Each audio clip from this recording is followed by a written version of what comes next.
नमस्कार, hornbill TV देख रहे हैं आप। मैं हूं आपके साथ विशालकर। खबरों की शुरुआत करेंगे बड़ी खबर से। प्रधानमंत्री नरेंद्र मोदी देहरादून पहुंचे और यहां से आपदा प्रभावित इलाकों में हवाई सर्वेक्षण करना था, लेकिन खराब मौसम की वजह से प्रधानमंत्री हवाई सर्वेक्षण नहीं कर पाए। स्टेट गेस्ट हाउस में उन्होंने एनडीआरएफ और एसडीआरएफ के साथ आपदा मित्रों से भी बातचीत की और राहत बचाव कार्यों के लिए सराहना भी की। इसके बाद पीएम मोदी ने आपदा प्रभावित लोगों से बातचीत की और पूरी जानकारी लेने के बाद हाई लेवल मीटिंग की, जिसमें मुख्यमंत्री, सांसद, विजय प्रदेश अध्यक्ष और विभागों के वरिष्ठ अधिकारी भी मौजूद रहे। इस दौरान प्रधानमंत्री ने उत्तराखंड के लिए 1200 करोड़ की तत्कालिक वित्तीय सहायता की भी घोषणा की। मृतकों के परिजनों को 2 लाख और घायलों को 50,000 रुपए देने की मदद देने की बात भी कही। हालिया बाढ़ और भूस्खलन में अनाथ हुए बच्चों को पीएम केयर्स फॉर चिल्ड्रन से व्यापक सहायता की बात भी कही। प्रधानमंत्री ने प्रभावित परिवारों से भेंट कर संवेदनाएं प्रकट की। पीएम आवास योजना के तहत क्षतिग्रस्त घरों के पुनर्निर्माण के लिए विशेष परियोजना का जिक्र भी किया। पीएम मोदी ने कहा है कि सड़कों, स्कूलों और ढांचागत पुनर्निर्माण के लिए केंद्र से पूरी मदद की जाएगी। उन्होंने कहा है कि केंद्रीय टीम नुकसान का आकलन कर रही है और रिपोर्ट के बाद और सहायता भी दी जाएगी। प्रधानमंत्री ने आश्वस्त किया है कि प्रधानमंत्री ने यह भी कहा है कि आपदा की इस घड़ी में राज्य के साथ पूरा देश खड़ा है।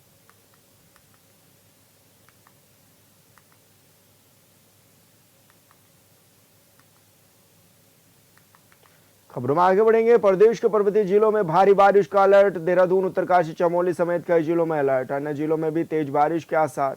17 सितंबर तक बारिश का सिलसिला रहेगा जारी। 3 राष्ट्रीय राजमार्ग समेत 177 सड़कें हुई बाधित। चमोली में 32, टिहरी में 23 और रुद्रप्रयाग में 25 मार्ग बंद हैं। बंद मार्ग से आमजन और पर्यटन झेल रहे हैं दिक्कतें। तो बड़ी खबर आप तक पहुंचा रहे हैं, जहां पर मौसम का मिजाज भी लगातार बिगड़ा हुआ है और अन्य 3 जिलों में तेज बारिश के आसार भी इस दौरान जारी किए गए हैं और 17 सितंबर तक बारिश का सिलसिला यूं ही जारी रहेगा। तो 3 राष्ट्रीय राजमार्ग समेत 177 सड़कें पूरी तरह से बाधित हैं, जिनको खोलने का काम लगातार जारी है। चमोली में 32, टिहरी में 23 और रुद्रप्रयाग में 25 मार्ग क्षतिग्रस्त बताए जा रहे हैं।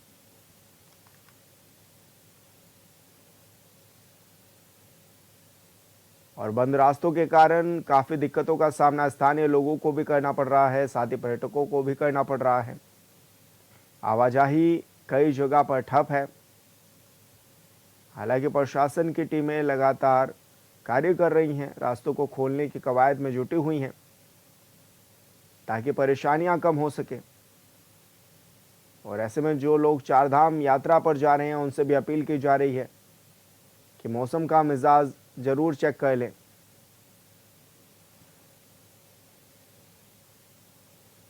और संवाददाता योगेश आर्य हमारे साथ फोन लाइन पर जुड़ गए हैं। योगेश, क्या कुछ जानकारी मिल रही है, किस तरह के हाल अभी पर्वतीय क्षेत्रों में है?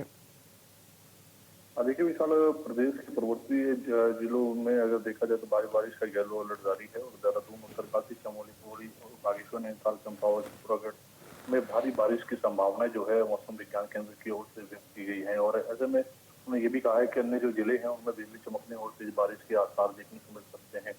अब मौसम विभाग ने पूर्वानुमान के जो जताया है उसके चलते उन्होंने कहा कि 17 सितंबर जो बारिश का सिलसिला है वह जारी रहने वाला है। इसके साथ साथ उन्होंने ये भी कहा कि कई सड़कें बाधित हैं और अगर देखा जाए तो 3 राष्ट्रीय राजमार्ग भी जो है वो ठप हैं, जिसके चलते जो है यातायात को बड़ी समस्या आ रही है।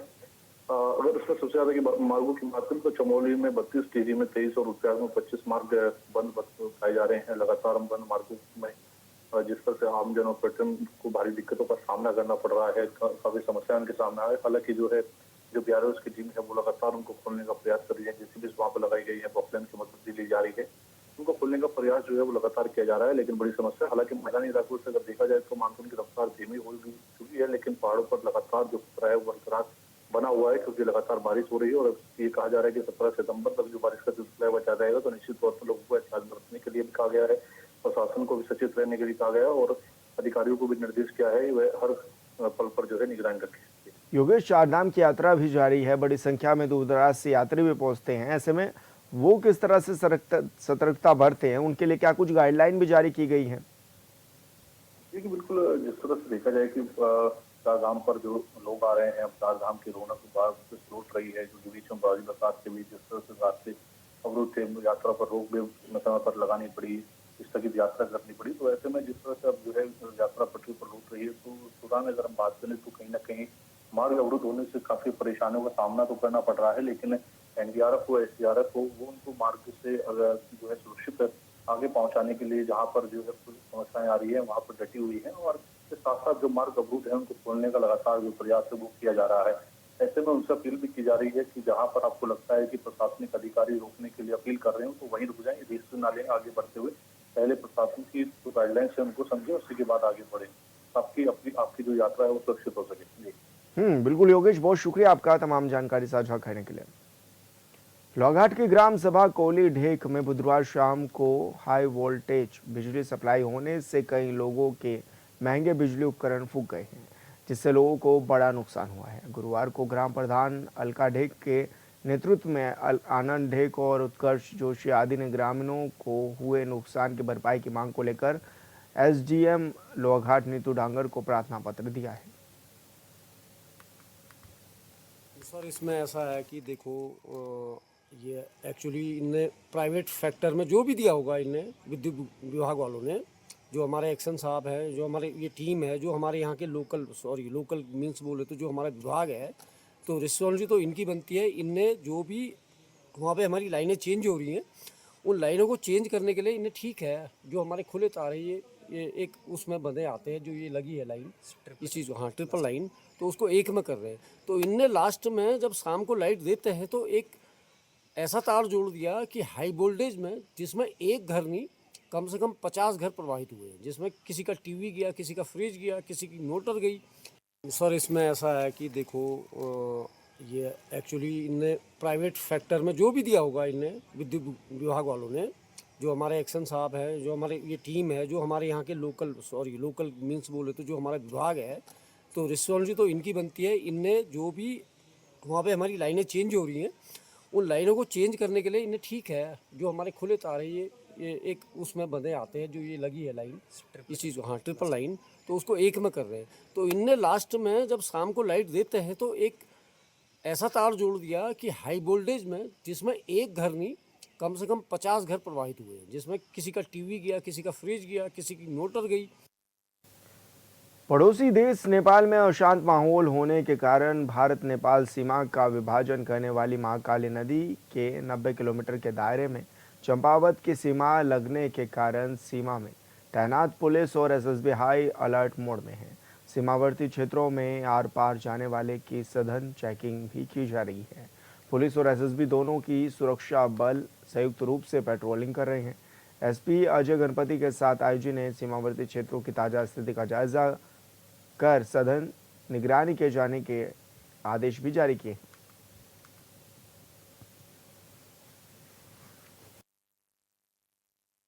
विदित है, हमारे जो सीमावर्ती जितने भी गांव हैं वहाँ पे सभी ग्रामवासियों से बात की जा रही है। हमारे इंटरनेशनल बॉर्डर्स में वहाँ पे एसएसबी, पुलिस, फॉरेस्ट विभाग के द्वारा लगातार निगरानी जारी है। इन लोगों ने नज़र बनाए रखा है किसी प्रकार की कोई भी अप्रिय घटना ना हो, इसके लिए पूरी जो एहतियात है उसको बरता जा रहा है।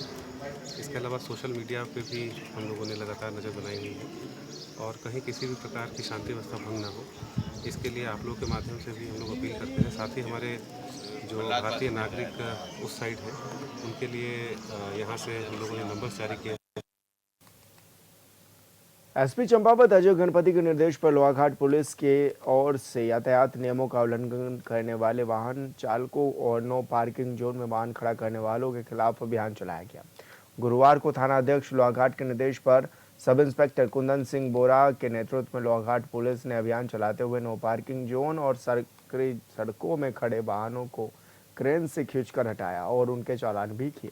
लोहाघाट थाने के सब इंस्पेक्टर कुंदन बोरा ने बताया है कि एसपी चंपावत के निर्देश पर नगर की यातायात दुरुस्त करने के लिए पुलिस के द्वारा अभियान चलाया जा रहा है।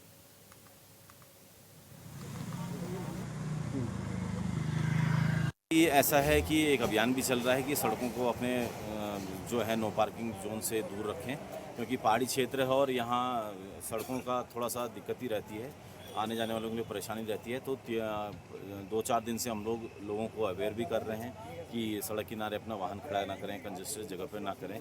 फिर भी लोगों द्वारा जब हमने समझाया बुझाया भी और 2-3 दिन से अभियान चल रहा था, फिर हमें आज कार्रवाई करनी पड़ी है, जिसमें हम अपने एक चंपाव से क्रेन आई है और कर्मचारी भेजे गए हैं कि नो पार्किंग एरिया में जो भी वाहन अननेसेसरी अनअटेंडेड खड़े हैं उनको ले जाके चालान की कार्रवाई हमारे। पौड़ी डीएम स्वाति भदौरिया ने कलेक्ट्रेट सभागार में विभागीय अधिकारियों के साथ बैठक की, जिसमें उन्होंने आगामी स्वच्छता ही सेवा पखवाड़े की तैयारियों की समीक्षा की है। बैठक के दौरान डीएम ने सभी विभागों को निर्देश दिए हैं कि अपने अपने कार्यालय परिसरों की सफाई सुनिश्चित करें। उन्होंने ये भी कहा है कि सफाई कार्यों के पहले और बाद के फोटोग्राफ्स उपलब्ध भी कराए जाएं। जिलाधिकारी ने मुख्य चिकित्सा अधिकारी को निर्देश दिए हैं कि सभी ब्लॉक में स्वास्थ्य शिविर भी लगाए जाएं। उन्होंने स्वास्थ्य विभाग को क्षेत्रीय आवश्यकताओं को ध्यान में रखते हुए संसाधनों का आकलन कर रिपोर्ट प्रस्तुत करने के निर्देश भी दिए हैं। ये जो अभी हमारा स्वच्छता और सेवा पखवाड़ा स्टार्ट हो रहा है, तो उसके क्रम में आज यहाँ पे बैठक की गई सभी अधिकारियों की और 16 सितंबर को यहाँ बहुउद्देशीय शिविर और वृक्षारोपण आदि के और स्वच्छता के कार्यक्रम ऑर्गेनाइज किए जाएंगे। इसके साथ ही 17 सितंबर से 2 अक्टूबर के बीच में जो हमारे स्वच्छता तथा साथ में स्वास्थ्य शिविरों का आयोजन और साथ में जो हमारे कुछ और बहुउद्देशीय शिविर जो प्रत्येक ब्लॉक स्तर पर लगेंगे उनके भी आयोजन किए जाएंगे। तो आज इसी के संबंध में बैठक की गई। सभी विभागों के नोडल अधिकारी भी नामित कर दिए गए और उनको किस प्रकार से चीज़ों को कोऑर्डिनेट करना है और सभी विभागों का किस प्रकार से कन्वर्जेंस होना है, इसके बारे में सभी को बताया गया है और साथ में हम लोग बीच बीच में भी इसका रिव्यू करते रहेंगे। खबर रुड़की से है, जहां सोशल मीडिया पर एक वीडियो तेजी से वायरल हो रहा है, जिसमें युवक के हाथ में धारदार हथियार, कारतूस और देसी कट्टा दिखाई दे रहा है और लोगों को डराने की कोशिश भी कर रहा है। वहीं स्थानीय लोगों में वीडियो के वायरल होने के बाद भारी चिंता का माहौल भी है। वीडियो में युवक सिविल लाइन कोतवाली क्षेत्र के जलालपुर निवासी अपने आप को बता रहा है और पुलिस ने मामले की गंभीरता को देखते हुए तुरंत जांच पड़ताल भी शुरू कर दी है।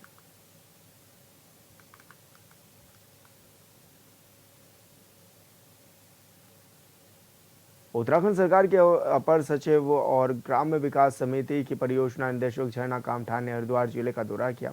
इस दौरान उन्होंने ग्रामोत्थान परियोजना के तहत महिला स्वयं सहायता समूहों की ओर से संचालित उद्यमियों का निरीक्षण भी किया है। ऐसे में उन्होंने सिंघाड़ा आटे का उत्पादन दोबारा शुरू करने के निर्देश दिए। इसके बाद रुड़की ब्लॉक की हिलांस बेकरी यूनिट का निरीक्षण भी किया, जहां महिला समूह द्वारा तैयार सिंघाड़ा, कुकीज़ और अन्य उत्पादों की गुणवत्ता के साथ ही पैकेजिंग की भी समीक्षा की। उन्होंने महिला समूह के प्रयासों की सराहना भी की है।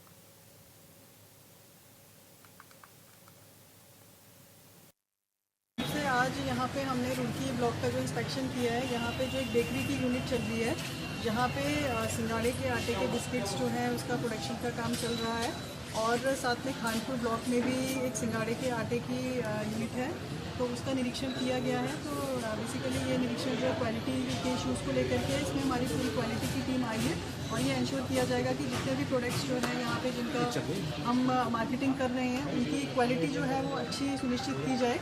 तो इसी को लेकर विभाग प्रयासरत है। तो यहाँ हमारी क्वालिटी की पूरी टीम आई है, वो इसका क्वालिटी ऑडिट कर रही है और जो भी हमें लगेगा इसमें कुछ इस तरह की कमियाँ हैं तो उसका हम निस्तारण करेंगे।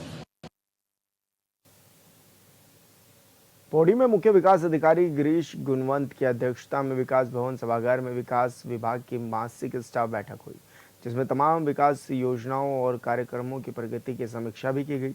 बैठक के दौरान मुख्य विकास अधिकारी ने बैठक सखी योजना की प्रगति पर विशेष ध्यान दिलाते हुए कहा है कि निर्धारित लक्ष्यों की प्राप्ति और गति लाने की जरूरत है। उन्होंने सभी खंड विकास अधिकारियों को लक्ष्य प्राप्ति के लिए ठोस प्रयास करने को भी प्रेरित किया है।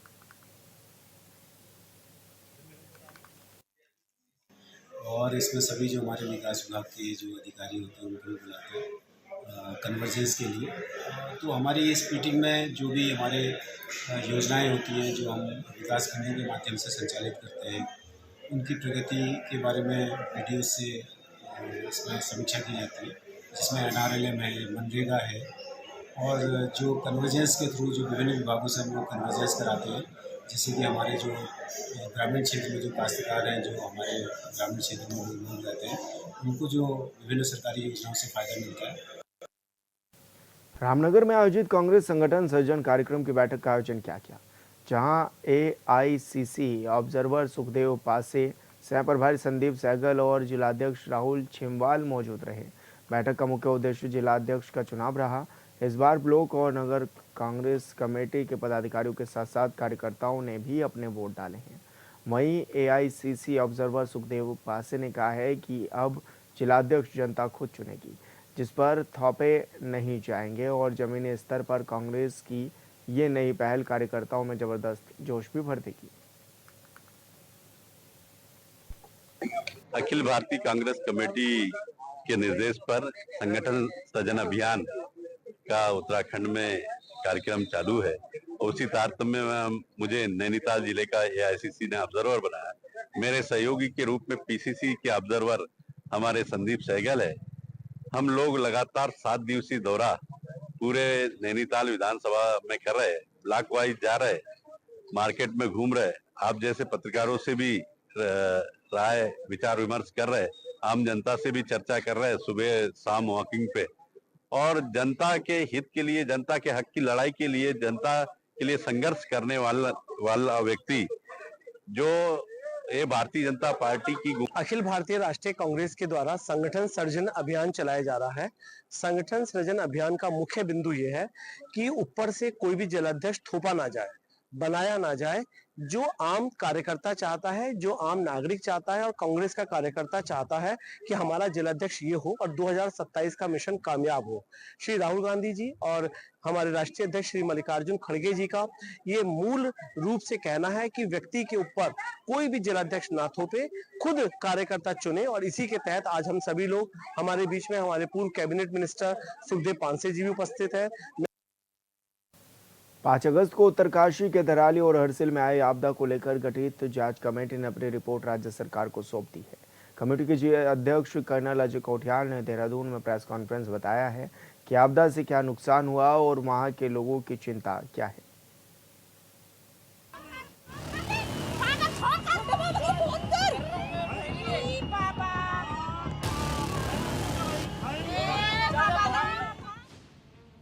5 अगस्त को उत्तरकाशी के धराली और हर्षिल में आई आपदा के बाद कर्नल अजय कोठियाल के नेतृत्व में बनी जांच कमेटी ने अपनी रिपोर्ट सरकार को सौंप दी है। कमेटी के अध्यक्ष अजय कोठियाल ने बताया कि उन्होंने जांच की है और रिपोर्ट बनाकर सरकार को दी है। मेरे को सीएम साहब ने, धामी जी ने भेजा था अपना रिप्रेजेंटेटिव बना करके कि जाऊं और जाकर के पहले तो देखूं किस प्रकार के असर आ रखे हैं डिजास्टर के पूरी धराली घाटी में और हरसिल घाटी में, और उसके बाद में आगे हमें क्या प्रोसेस करनी चाहिए। तो उसी के बेसिस पे एक जो एनआईएम के पुराने इंस्ट्रक्टर्स हैं और जो धराली के प्रॉपर रहने वाले जो लोग हैं उनको लेकर के मैं गया था, 4 लोगों की टीम। हम 2 दिन वहाँ रुके थे।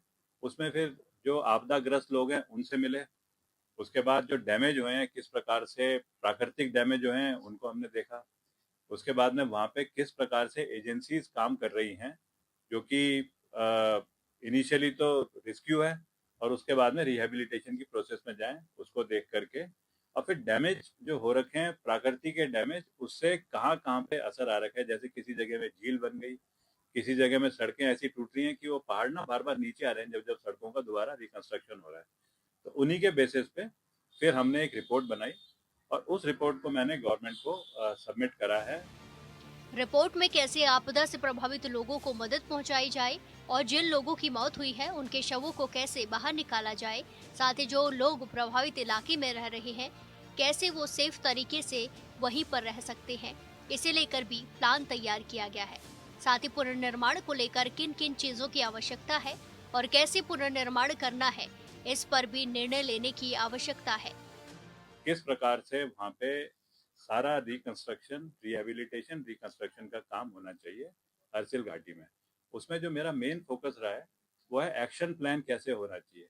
ये एक्शन प्लान मैंने जो केदारनाथ में जब पहले काम करे हैं उस टाइम पे जो एक्सपीरियंस जो लिए और जो उन एक्सपीरियंस से इम्प्रूवमेंट्स मैं समझता हूँ करने की ज़रूरत थी, उनको सोचते हुए, लोगों की जो ज़रूरतें हैं जो वहाँ पे अफेक्टेड हैं उसको सोचते हुए, प्रकृति की जो प्रॉब्लम आ रखी हैं, जो कि प्रकृति में जैसे हम आपदा बोल रहे हैं कि इंसान का छेड़ा हुआ असर जो होता है आपदाओं को, उनको सोचते हुए, और साथ में क्योंकि वहाँ पे बॉर्डर एरिया है तो इलाका सेंसिटिव है उसको सोचते हुए मैंने वो रिपोर्ट बनाने का एक प्रयास करा है, जिसमें मैंने फोकस दिया है सबसे पहले तो जो लोगों का डैमेज हुआ है, डैमेज में मैं ऐसी उदाहरण देने की कोशिश करूंगा, जैसे वहाँ पे 8 लोग तो लोकल हैं जिनकी की डेथ हो रखी है, जिनकी बॉडी सबमर्ज हो रखी है उस मलबे में, जो मलबा हम वीडियोस में भी देखते हैं जो आया था, जिसमें सीटियां बज रही हैं पीछे से, मुखबा के लोग सीटी बजा रहे हैं उसमें।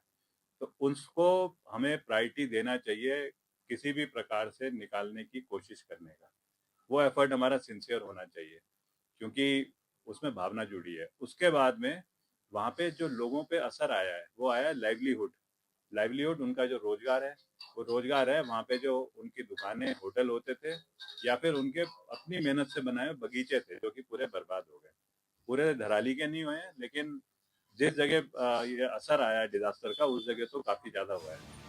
कर्नल अजय कोठियाल का कहना है कि उत्तरकाशी का कुछ इलाका दूसरे देशों की सीमा से लगा है, इसीलिए नेशनल सिक्योरिटी स्कीम के लिहाज से वाइब्रेंट विलेज में कन्वर्ट करना भी जरूरी है। फिलहाल सरकार को रिपोर्ट सौंप दी है, अब फैसला सरकार को लेना है। इतना हमारा एक संस्कृति थी, वो सारी संस्कृति खत्म हो गई है।